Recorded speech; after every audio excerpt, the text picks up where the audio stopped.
Et il s'en rend compte. Pour Jérôme, la conseil de d'année est très très précieuse.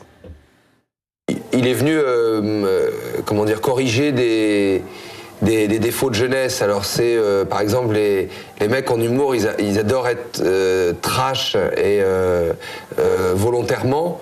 Il m'a dit non, il m'a dit tu peux être hyper fédérateur, tu peux parler à plein de gens et dire des choses. C'est pas parce que tu vas choquer inutilement que tu vas ramasser plus de gens.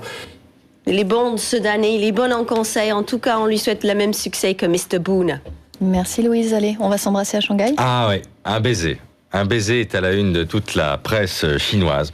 Un baiser passionné, figurez-vous, qui a entraîné la perforation du tympan chez une jeune femme dans le sud du pays. Et ça fait donc la une de vos journaux ce matin, Émilie Torgman.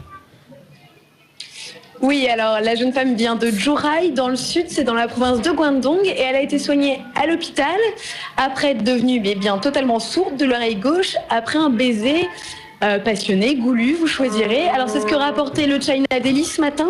C'est ce petit encadré là, donc pas tout à fait la une, mais il était aussi dans le Guangzhou Daily, dans beaucoup de journaux ce matin. Alors l'explication scientifique du Dr Lee, c'est celui qui a soigné la jeune femme.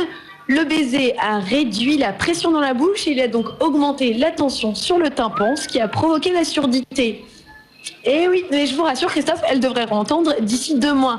Alors ce matin, ce qui est amusant, c'est que dans la presse chinoise, qui est d'habitude assez prude, on donnait des conseils en matière de baiser. Alors, dans le China Daily, on nous explique que d'habitude un baiser, c'est à peu près sûr, mais il faut y aller avec une certaine douceur, Christophe. En douceur ce matin. Ça avait été un spécialiste. Merci beaucoup, Émilie. On tiendra compte de tous ces conseils. Allez, tout de suite les marchés financiers avec Antoine Larigauderie.